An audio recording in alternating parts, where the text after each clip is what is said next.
Good morning. Welcome to the King's Sports News Hour for the 10th month and the 22nd day in the 16th year of Changgi. Tim Elder sitting in for the second king, Chengu, Young Jin-moon. Yes, we have wars and rumors of war going on today. But anyway, let's take our sojourn around the kingdom right now. 32 degrees in Chongpyeong, Tennessee, partly cloudy skies, and remaining cloudy and colder during the day. High of 40 degrees tonight. Overcast with intermittent snow and flurries late with little or no accumulation, low of 31. Father's hometown, Cheongju, North Pyongan province in Korea, 12 degrees right now under clear skies, but a real feel of 7 degrees below zero on the Fahrenheit scale. My goodness. So that is more than minus 20, 39. Yeah, that's a little bit, about 22 degrees, I guess, below zero on the Celsius scale. That is cold. That is cold. And high today, or I'm sorry, low tonight of 7 degrees, and tomorrow increasing cloudiness, but they're going all the way up to 31 degrees. So that I guess we a little bit more bearable. And then at the Chonigung Palace in Northeast Pennsylvania, currently 29 degrees and mostly clear. High of 31 today, times of clouds and sun with a couple of snow showers, windy. And uh, there could be some heavier snow showers potentially tonight, mainly clear and low of 17. Yes, so winter is in full swing. 36 degrees at the Liberty Rock RV Park and Campground in Limestone County, Texas, under clear skies. There plenty of sun today, high of 67. Tonight, clear and low of 45. And at the Suncheon Palace in Korea, clear and 45. And tonight, clear and much colder, low of 23. But tomorrow, mostly sunny, high of 52. That's not bad. At the Gunma Palaces in Japan, currently mostly cloudy and 47, low of 39 tonight, partly cloudy with a brief shower or two, breezy late. Tomorrow, high of 47, breezy and cooler with some sun then turning cloudy. Guangzhou, Guangdong Province, cloudy and 80 degrees, low of 68 tonight, currently cloudy, remaining cloudy through the night. Tomorrow, a couple of morning showers, otherwise partly sunny, high of 79. All right, let's see here. All right, Father's word here.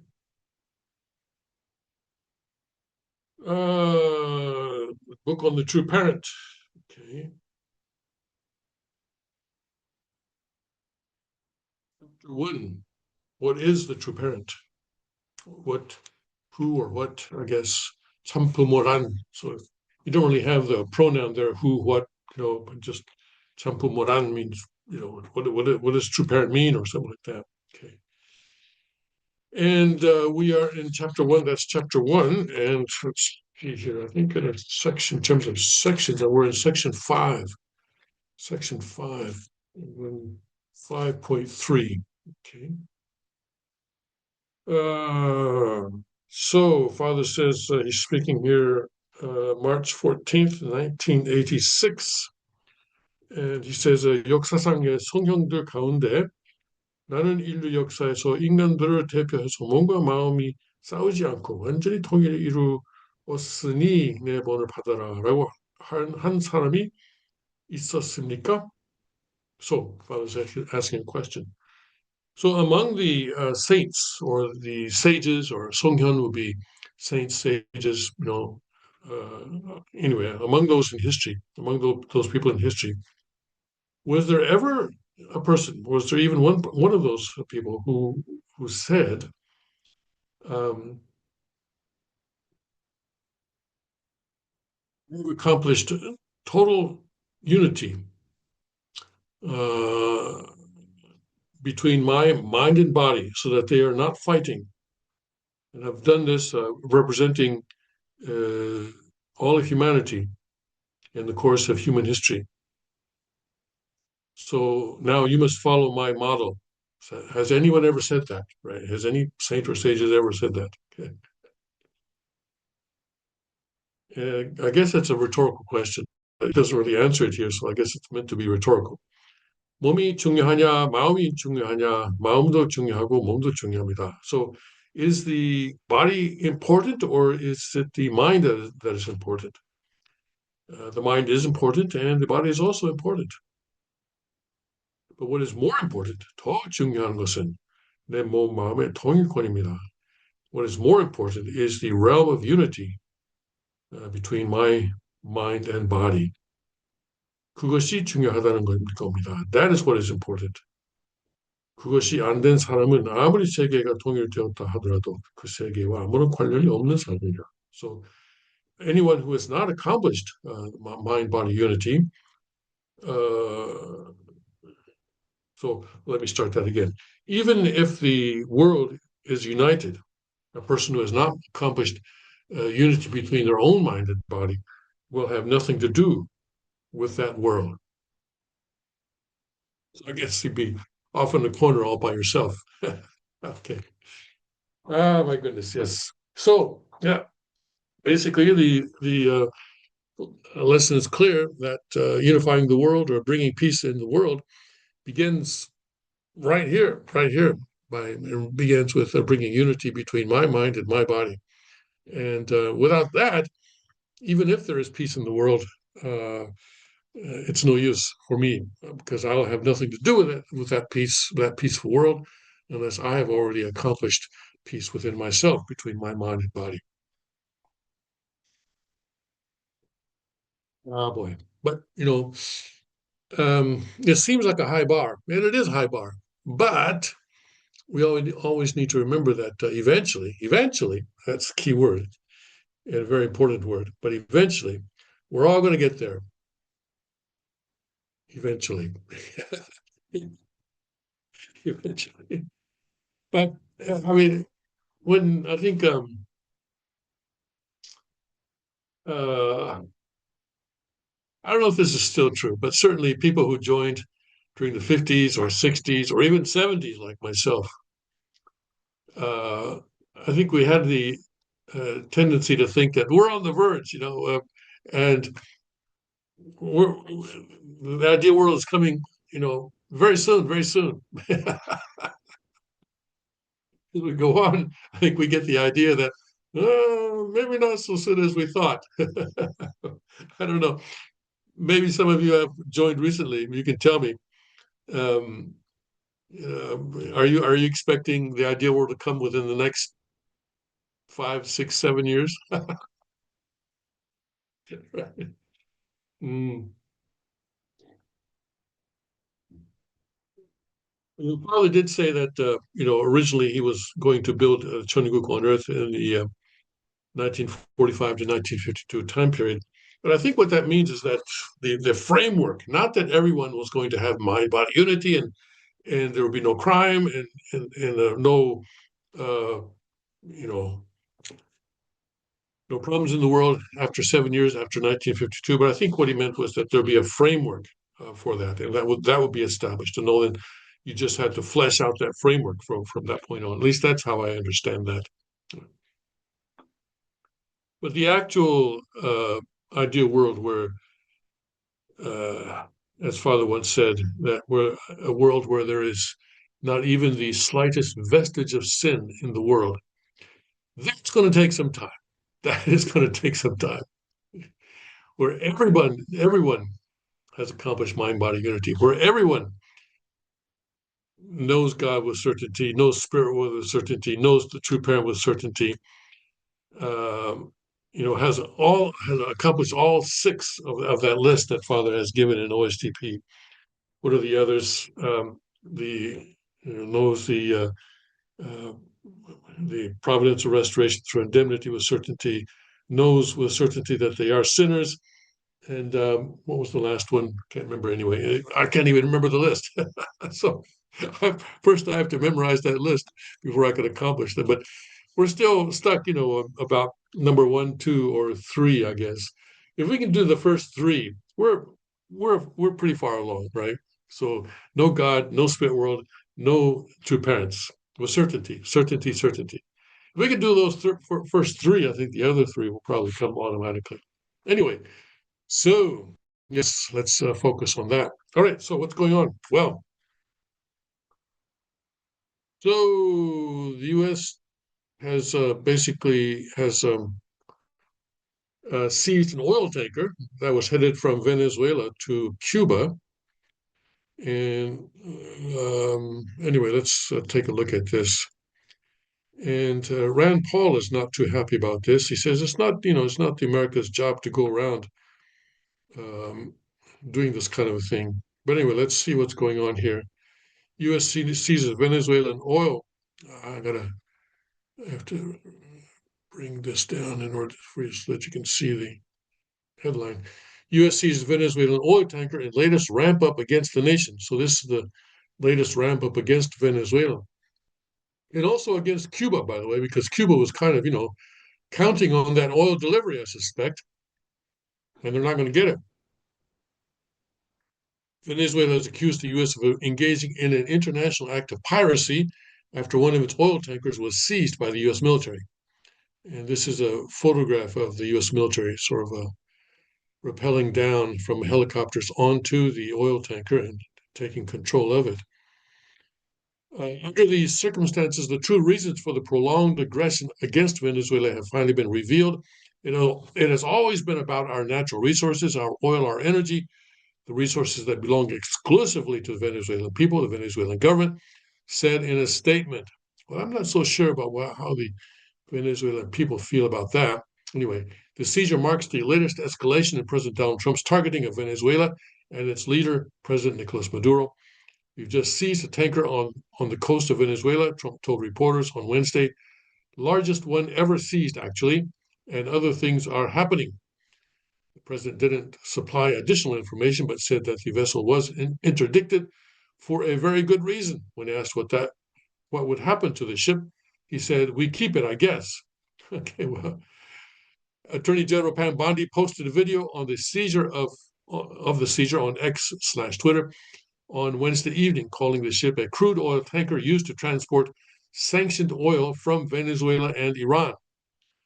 For multiple years, the oil tanker has been sanctioned by the United States due to its involvement in an illicit oil shipping network supporting foreign terrorist organizations, Bondi wrote. This seizure, completed off the coast of Venezuela, was conducted safely and securely, and our investigation alongside the Department of Homeland Security to prevent the transport of sanctioned oil continues.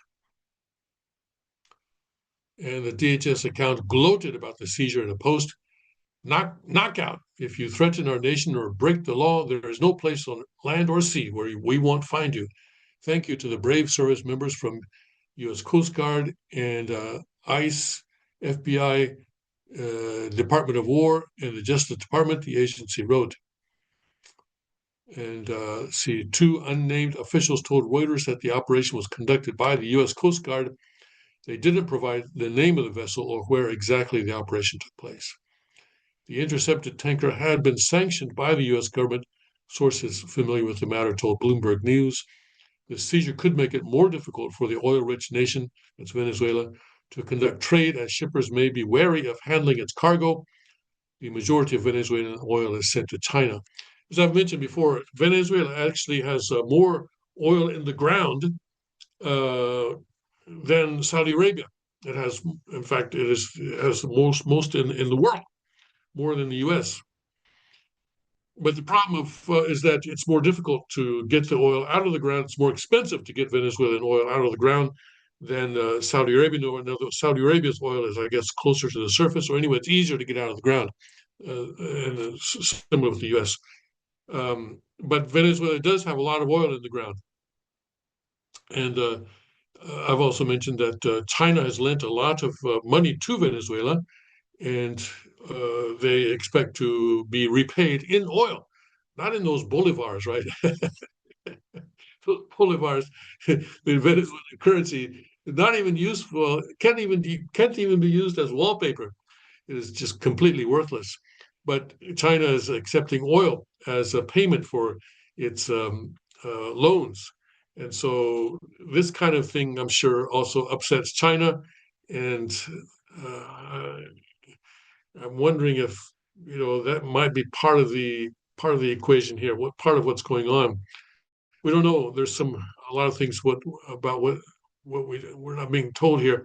Said that this particular vessel has been sanctioned because it's been carrying sanctioned oil from Venezuela and Iran. So I guess it's been going around the world, sometimes carrying Venezuelan oil, sometimes Iranian oil, and anyway, a lot of illegal stuff. But who has it been delivering it to? In this particular case, it looks like it was delivering something to Cuba. But was it delivering stuff to, like North Korea or to China? Who knows? After the maneuver was revealed, oil prices rose, according to CNBC. Brent crude futures ticked up 27 cents, while U.S. West Texas Intermediate crude futures increased 21 cents. Spokespeople for the White House and the Pentagon did not immediately respond to requests for comment from the Independent, which I think wrote this article. The naval operation comes as the Trump administration is ramping up pressure on President Maduro, but not just Maduro, and also I think the pressure obviously is being pointed at China as well, whom it accused of facilitating illegal drug trafficking. Right. So, okay, and some history going in here about the drug trafficking. Maduro says, no, no, no, I'm not doing anything wrong. And Democrats don't like it, right? Okay.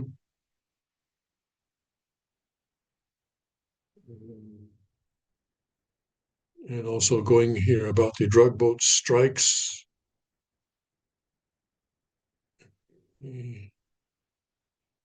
Public opinion on Trump's military maneuvers is mixed. Most Americans, 53%, approved of using military force to attack vessels suspected of trafficking drugs into the United States, according to a November CBS News survey.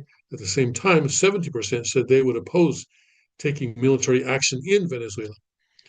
From news to politics, travel to sport, culture to climate. Well, okay, that's something else. It's an ad for the paper. They sneak those ads in there, don't they? Before you even know it, you're reading an ad. And that, of course, is their purpose. Right? They've developed ways of doing that. Okay, so anyway, that is what is going on between the U.S. and Venezuela. Meanwhile, something perhaps even more serious is happening between Japan and China. Um, when I first read this headline, what Japan is threatening the United States? What are you talking about? No, no, no, no, no. This is a mistake. That S should be a lowercase s. China is saying that Japan is threatening China, us, as in China, militarily. A little bit of, I don't know, is this a mistake by Reuters editors? Perhaps. There didn't used to be so many mistakes in articles, but recently, I don't know, maybe I'm just getting fussy. But no, no, no, people are no longer checking their uh, their articles the way they used to. Anyway, so China's now claiming that Japan is threatening it militarily. And the CSIS, this is the Center for Strategic International Studies, which is a strongly leftist, a strongly globalist organization, has published an article about the whole Japan-China situation, which actually is quite informative. And CSIS is saying the two authors of this paper published by CSIS saying that it's a bit different this time. The situation between China and Japan. Um, China and Japan, of course, they're always, trading sort of verbal volleys going back and forth. And every time a Japanese politician goes to worship at Yasukuni Shrine, China is hot on the heels with their protest and so forth and so on. And there are the sort of islands there down near Taiwan. The Japanese call them the Senkaku Islands, and Japan has effective control of the islands right now. And the Chinese have a different name for them, and both countries claim them, and Taiwan, by the way, also claims them. But Taiwan is, is not really pushing their claim on those islands. Um, but now this CSIS article saying that compared, and this is way down in the article, and they go through the whole history of fight between the fights between Japan and China until now. But they're saying that comparing these past episodes to the present, it seems likely that this latest escalation has the potential to again ratchet up the overall level of tensions in Japan China relations, leading to a new lower baseline for relations. We're talking, of course, about Prime Minister Takaichi's statement in the Diet um, that if China, well, actually, one thing that CSIS makes clear is that she actually did not say Taiwan or mention Taiwan in her statement, but basically meaning that if China were to attack Taiwan, that this could be a existence-threatening situation for Japan, and so implying that Japan would take military action against uh, China in such a situation in order to defend Taiwan. The more I find out about the relationship between Japan and Taiwan, the more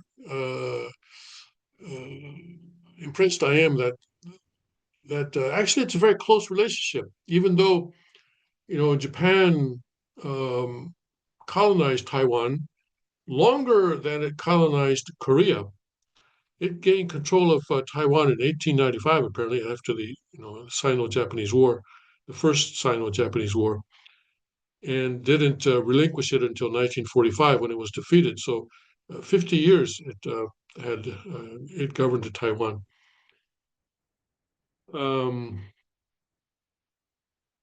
but recently, there was a situation. I just actually learned today about a situation there that I found very surprising. That is that on November 25th every year, there's a ceremony in Taiwan.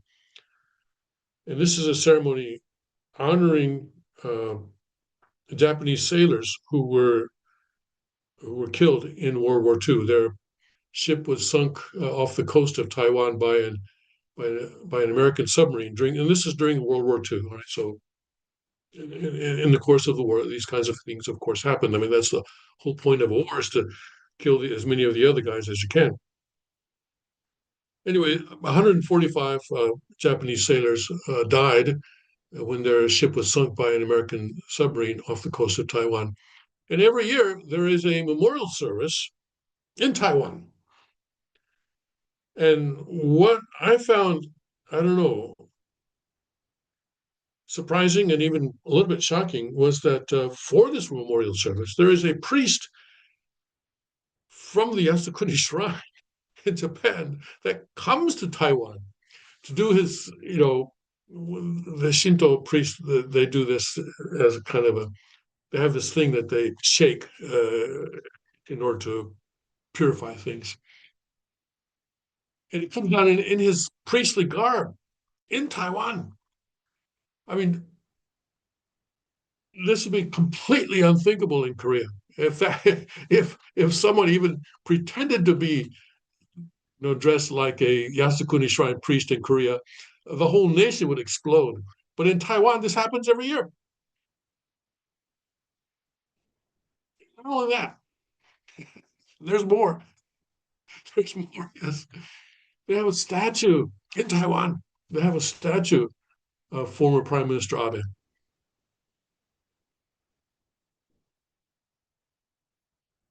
He is considered to be a strong friend of Taiwan, and they're very happy in Taiwan about Prime Minister Takaichi's recent statement about the possibility of Japan becoming involved in any military conflict between China and Taiwan.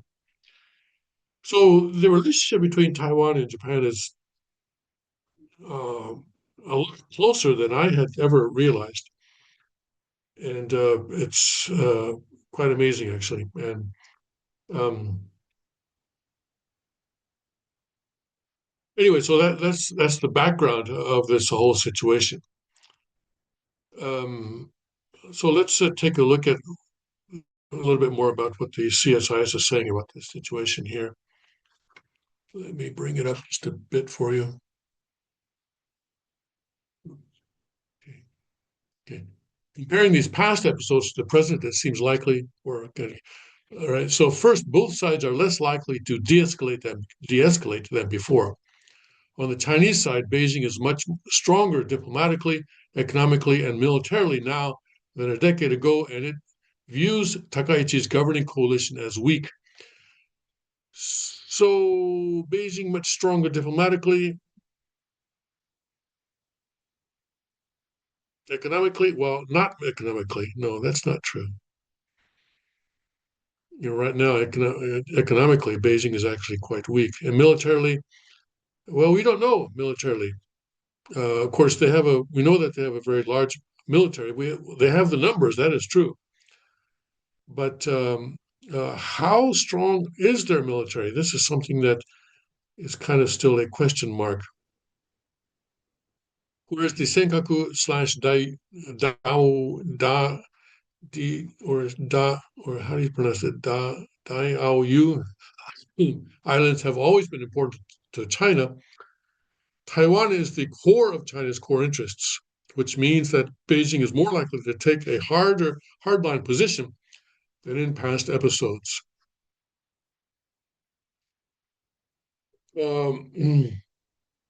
Okay. Some people have also cast doubt on that, saying, I mean, come on, Taiwan it's far from Beijing, and its strategic value is really not that great. Um, whereas, China probably has a much greater strategic interest in the Korean Peninsula. But anyway, I think it's still generally thought that Taiwan or that Beijing really is serious about wanting to absorb Taiwan into their territory. Beijing is also deeply suspicious of Takaichi and likely to view her attempts to de escalate without explicitly retracting her comments as hypocritical or even worse, strategically deceptive. No. Yeah, she is a politician, isn't she?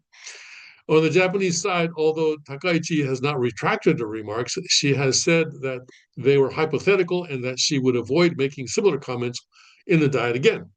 She has also emphasized that there has been no change in the Japanese government's relatively ambiguous position that regarding a situation threatening Japan's existence, the government will make a comprehensive judgment based on all available information, taking into account the specific circumstances of each actual situation as it arises.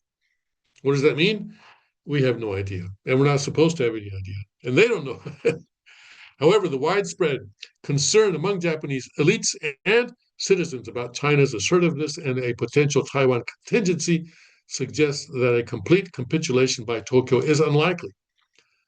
Strikingly, despite the row with China, Takaichi's approval ratings have remained extremely high at around 75%. In November, a prime minister with 75%, that is pretty high. Yes, that is very high. So, usually they get down into the 40s or the 30s, and once they get into the 20s, they finally resign. A November poll by Nikkei and TV Tokyo showed that 55% of respondents felt that Takaichi's statement was appropriate versus 30% who did not.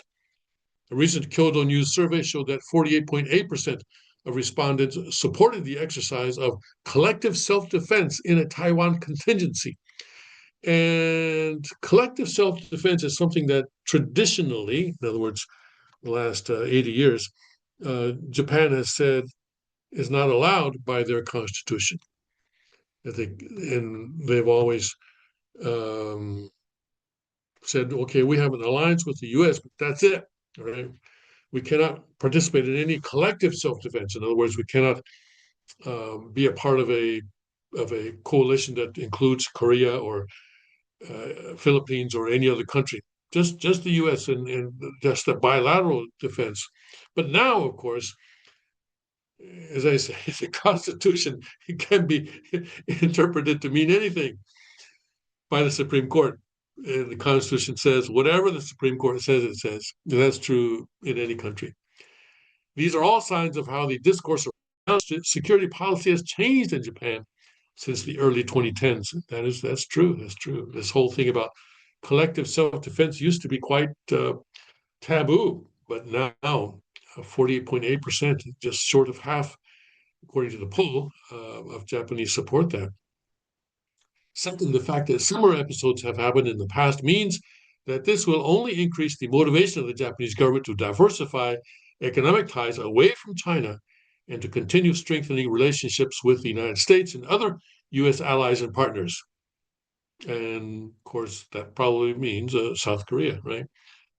At least, well, if it weren't for the leftist government in South Korea, I'm sure, if Yoon Suk-yeol was still in power in South Korea, we would see much closer relations with Japan, but unfortunately, that's not the case right now. This latest bout of tensions with China underscores the risks associated with interdependence, pushing Japan further down a tragic trajectory of building up its own defense capabilities and economic resilience. For example, for over a decade, Japan has been pursuing diversification initiatives in areas such as rare earths, where its dependence on China has dropped from about 90% in 2010 to about 60% in 2023. This latest bout of tensions will push Tokyo to redouble these efforts, driving Japan and China further apart in the long term. So, in their conclusion, Japan-China tensions are at their lowest point in over a decade. Past episodes offer some insights into how the coming weeks and months may unfold, but the context in both countries has shifted significantly since the 2010 and 2012 incidents over the Senkaku Diaoyu Islands. Changing domestic political conditions and the importance of the Taiwan issue to China suggest that de-escalation will be more difficult, and that even when it happens, Japan-China relations are likely to stabilize at a new, worse normal. This latest episode is likely to push Japan to redouble its efforts to reduce its economic dependence on China and bolster ties with the United States and other U.S. allies and partners. A wild card in the current situation is uncertainty about U.S. policy. In some ways, worsening U.S.-China relations over the past decade have been seen as a boon for Japan-China relations, with the theory being that Beijing has been more reluctant to antagonize Tokyo when at odds with Washington.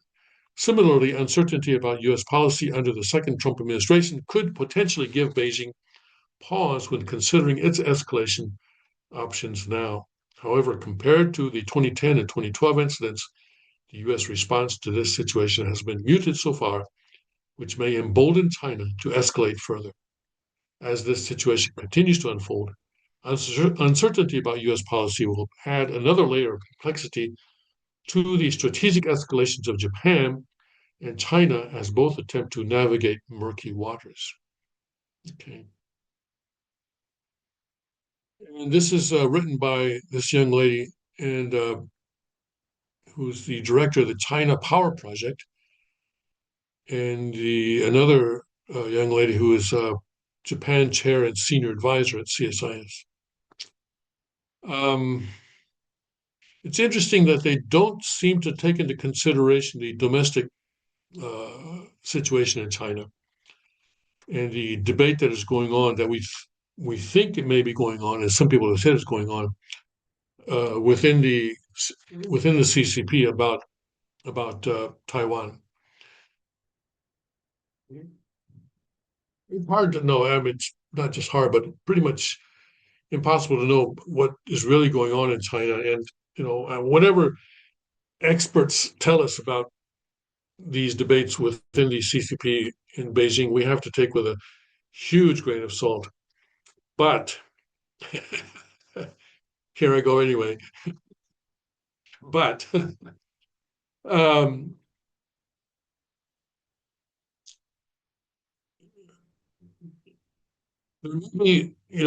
may be a debate going on within the CCP about what to do about Taiwan. And there may be some people who are sort of gung-ho for using military power against Taiwan, and there may be others who are holding back and say, no, no, no, let's use sort of soft power. In other words, let's continue our efforts, which we're doing right now, our efforts to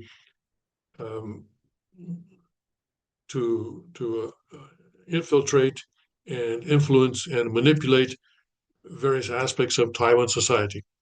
let's do that so that if this works, we can take over Taiwan without having to fire a single shot. And interestingly, it's actually the military that is on the side of not going to war, which actually often happens because I mean, when war starts, who's going to get killed, right? It's not the politicians who are the ones who are gung ho for for a shoot 'em up war. And what we're told is that Xi Jinping is actually on the hardline side. He's for the bang bang shoot 'em up faction, whereas the military is on the other side. And of course, we're hearing, and I don't know if this is true, but we're hearing that actually right now the military is ascendant in that Xi Jinping has, lost a lot of allies, um,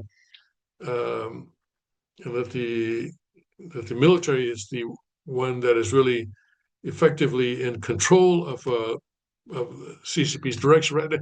I go on like this, and even as I'm talking, I'm telling myself, "Come on, we don't know if all this is true." But but I find interesting that CSIS is not referring to this at all, and they're just assuming that China, the Chinese leadership or CCP is united in saying that we've got to defend Taiwan, and I'm sure that of course, if Taiwan is um, under threat by Japan or anybody else, then I'm sure CCP is going to speak uh, with a united voice, and maybe that's what the CSIS is referring to here. Okay. Well, anyway, we don't really know what's going on, but so we will continue to follow this and see what develops. But here then, so this was the story that I showed you a while ago, where the Chinese foreign minister told the German foreign minister that Japan is actually threatening China militarily. Um, and that seems like a kind of an escalation. And this is, of course, Wang Yi. Why is it that foreign ministers always have this very dour face, especially communist foreign ministers? Anyway, let me see here. Let me bring this up for you. Japan is threatening China militarily, which is completely unacceptable, Chinese Foreign Minister Wang Yi told his German counterpart after Japan said that Chinese fighter jets had aimed their radar at Japanese military aircraft. And this was another situation that happened. We don't really need to go into it too deeply. Japan has denounced the encounter as a dangerous act, although China has blamed Japan for sending aircraft to repeatedly approach and disrupt the Chinese Navy. This is something that they're fighting about right now. Relations have soured in the past month, of course, since Takaichi made her statement. Speaking during a meeting with German Foreign Minister Johann, difficult to pronounce, in Beijing on Monday, Wang said that given this year is the 80th anniversary of the end of World War II, Japan, as a defeated nation, should have acted with greater caution. And he's saying this to another World War II defeated nation. uh, Very subtle, not very subtle. Yet now, and recently, China has been raising this issue often, almost daily. Japan lost World War II. Let's not forget that Japan lost World War II. Remember back in the 80s, Americans were saying that, right? Wait a second, we defeated them. So how come they are economically, eating our lunch? Back in the 80s, of course, that changed at the end of the 80s. But anyway, China's now saying that hey, actually it was not the Communist Party that defeated Japan. It was actually the nationalists, the Kuomintang, who are now in Taiwan, that defeated Japan for the most part in Asia, not the Communist Party military. Let's see, where was I? Okay, so now, yet its current leader is trying to exploit the Taiwan situation, the very territory Japan colonized for half a century, committing countless crimes against the Chinese people. Well, in Taiwan, apparently not. Japan did do a lot of bad stuff on the continent, but it's misleading to imply, I think, that Japan did countless crimes against the Chinese people in Taiwan to provoke trouble and threaten China militarily. This is completely unacceptable, Wang said, according to China's official Xinhua news agency. And Japan ran Taiwan as a colony from 1895 to 1945. And at the end of the war, it was handed over to the Republic of China government, which then fled to the island in 1949 after losing a civil war with Mao Zedong's communists, right? Wang said that Japan's current leader recently made reckless remarks on hypothetical situations, okay, and so forth and so on. Uh,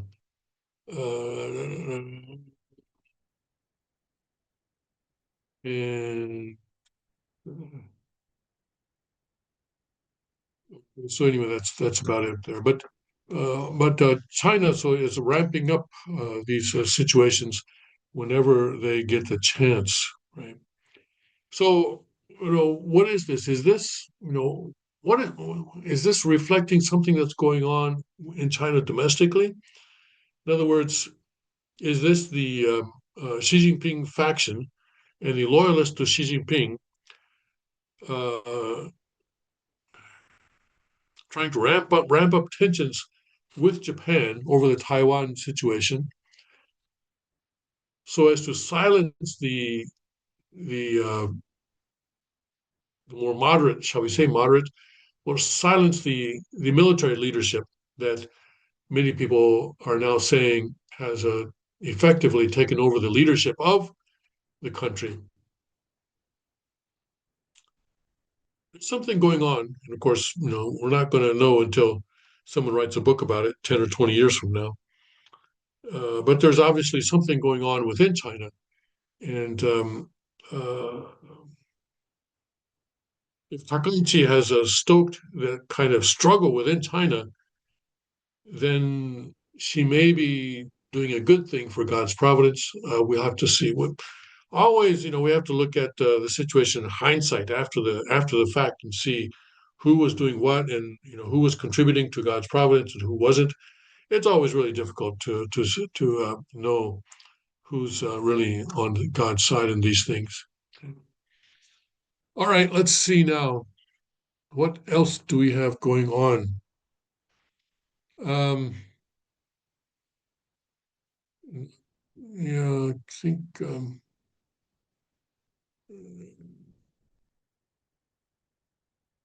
let's take a look at Breitbart, see what's going on there. Newsmax still is not working for me. Now, I don't know if it's because of the VPN or what, but not able to bring them up. Let's see here. House Democrat files impeachment articles against Robert F. Kennedy Jr. Wow, yeah, he must be doing something right. Turning his back on science. Hmm. Meanwhile, let's see, where was that? Okay, and yeah, but there's a lot of stuff coming up about the mRNA vaccines and the use of aluminum in vaccines and stuff like that. And of course, the pharmaceutical industry, I'm sure, is very unhappy with this. And the pharmaceutical industry contributes a lot to uh, Democrats and Republicans. And I guess when I see this headline about a Democrat filing impeachment articles, the first question that comes to my mind is, okay, how much money has this guy taken from pharmaceutical companies for his political campaigns? Maybe, but that's unlikely. But I think immediately that is the question that comes to my mind, and that's the unfortunate fact that money plays such a huge role in American politics. just in politics, but also in the news media, right? I've mentioned how, if you go to the United States from another country and sit down and watch television for a day, it's really surprising to see the number of pharmaceutical ads on television.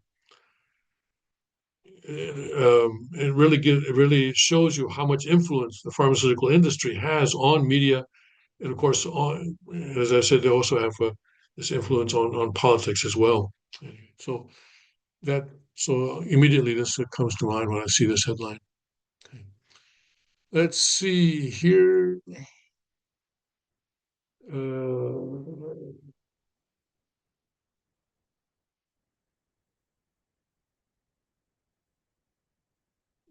Newsom, governor of California, potential Democrat candidate for president in 28, wants to see trans kids, says he's been a strong advocate for the LGBTQ community.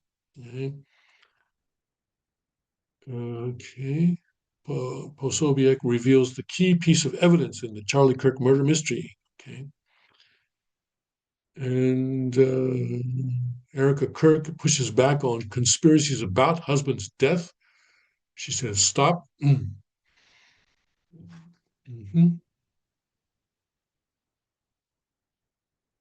All right.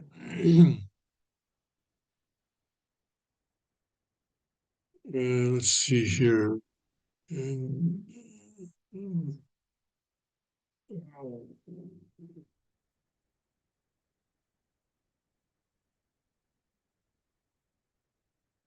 anyway, so a lot of stuff going on there domestically.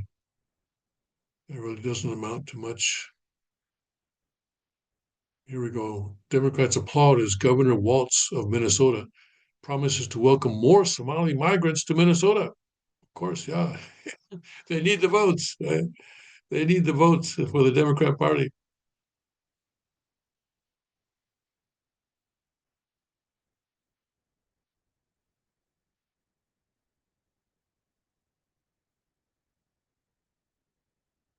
Okay.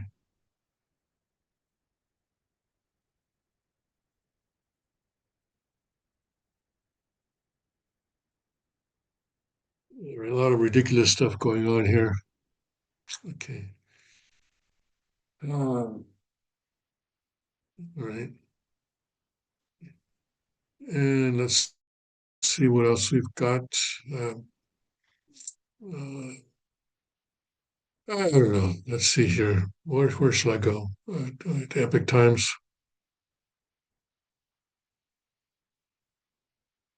Oh, you know what? There was this story here.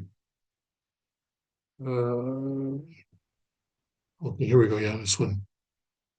The security strategy document that we talked about before, saying that actually a certain group of 5 countries should run the world, or basically they should be the influential ones. So right now we have the G7, right? We have G7 with that includes Canada, includes Italy, all right? And I've been saying, what on earth? And I've been saying that if you want to talk about the most powerful countries in the world, you got to include India, you got to include China. And so now this security strategy document that came out, and we saw, I guess, the public version, but now they're talking about the secret version, saying that actually there's a list of 5 countries that the Trump administration thinks should be the core countries running the world, and they are. They are U.S., of course, China, yeah, okay, India, Russia, and Japan should run the world. Japan had better step up, or they may get dropped as well. So I wonder, U.S., China, India, Russia, Japan. So nobody in Europe. And I think that's the reason that this is secret. Germany, I think, also maybe still deserves some recognition. Maybe it should be core 6 with Germany. I think, and Russia is falling fast. Russia is falling fast, and once the Ukraine war ends, if Russia actually gives up their ambition on Ukraine, then they're sort of perceived influence in the world may drop a lot. And that may be one reason that they want to keep that war going. So anyway, that's the here. Europe will no longer be represented at the level of global powers. It is a key member of the G7, but will not be represented in the C5, which will play a similar role. So similar role, actually, I think they're meaning to replace the G7, right? And you can see why. I mean, what is Italy doing in the G7?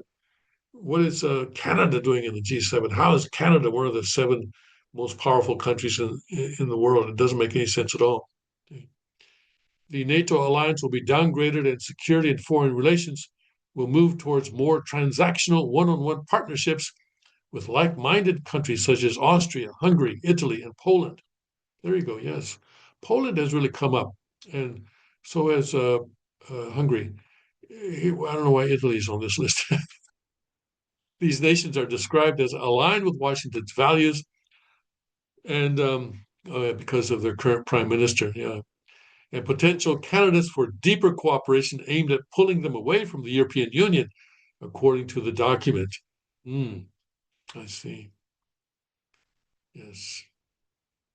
We should support parties, movements, and intellectual and cultural figures who seek sovereignty and preservation, restoration of traditional European ways of life while remaining pro American, the longer national security statement states. It frames Europe's immigration policies and restrictions on speech as contributing to civilizational erasure. At the multilateral level, the strategy proposes a new grouping known as the Core Five. Okay. Would meet for themed summits. Well, okay, getting China and Russia together. For one thing, Putin is still facing an arrest warrant from the International Court of Justice, the International Criminal Court, I'm sorry. And so he's limited in the number of countries that he can actually go to. So having a summit with Russia and China and the U.S. going to be pretty tricky. With Middle East security, particularly the normalization of relations between Israel and Saudi Arabia, set as its first agenda item. Uh-huh.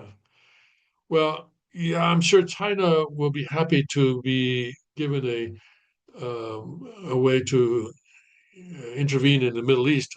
Until now, it's been kind of frozen out, especially after Iran has been weakened so severely. Iran, of course, being kind of China's proxy in the Middle East. The document is remarkable as it is a complete repudiation of post-Cold War U.S. global dominance and an acknowledgement that the U.S. can't dominate geopolitics, but sets out a strategy to limit the power of rivals in other regions, such as China and in the Indo-Pacific region. The Kremlin has already welcomed the NSS, saying it is aligned with its worldview, and Russia will get a significant upgrade. Yes, Russia is fading fast, but this gives it a significant upgrade. That's true. While the EU is relegated to the second tier and becomes little more than a U.S. client state. Ah. Hegemony is the wrong thing to want, and it wasn't achievable, the long NSS says, arguing that permanent American leadership of the international system was a misguided ambition. The U.S. should now pursue a narrower focus on core interests. And after the end of the Cold War, American foreign policy elites convinced themselves that permanent American domination of the entire world was in the best interest of our country, the strategy states. Yet the affairs of other countries are our concern only if their activities directly threaten our interests. While outlining a retreat from Europe, the strategy calls for renewed engagement in the Western Hemisphere, the U.S.'s sphere of interest, particularly in response to Venezuela-based drug cartels, and broader emphasis on working with regional champions. And so, therefore, take over oil tankers in the Western Hemisphere, I guess. Huh? We will reward and encourage the region's governments, political parties, and movements broadly aligned with our principles and strategy, the document reads. but we must not overlook governments with different outlooks with whom we nonetheless share interests and who want to work with us.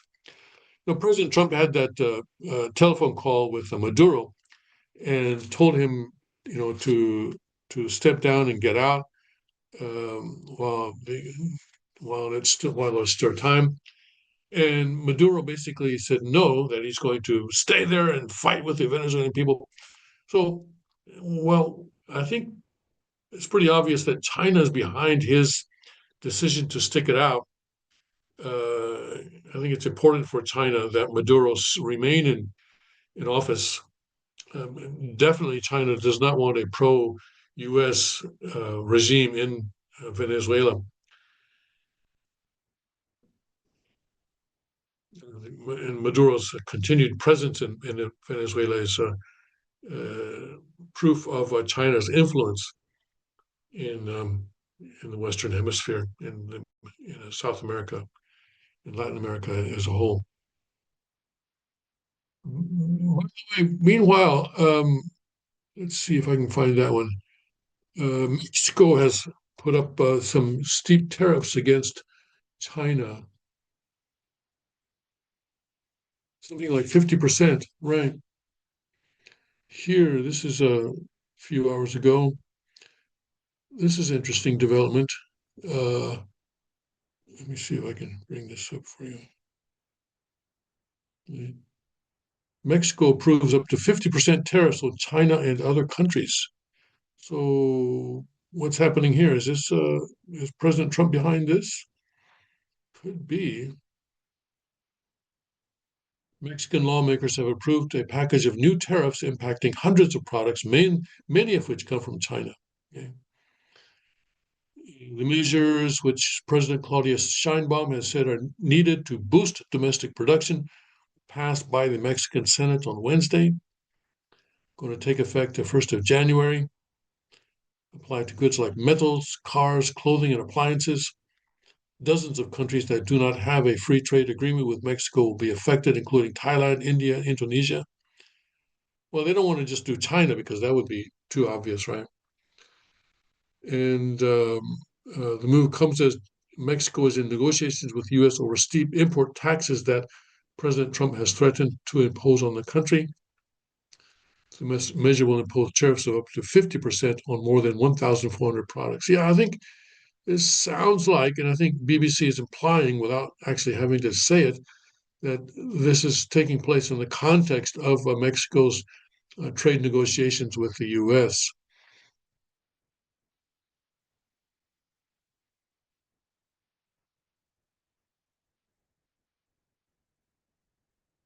This week, China also signaled its plans for more involvement with Latin American and Caribbean countries as it aims to deepen its relationships with the region through trade and innovation. So there's definitely a tug of war going on here between the U.S. and China over the future of Mexico and Latin America. Chinese companies have been expanding their footprint in Mexico in recent years, with car brands like BYD and MG establishing operations in the country. But Washington has said that Beijing may be using Mexico as a way to bypass U.S. tariffs. Right. Uh,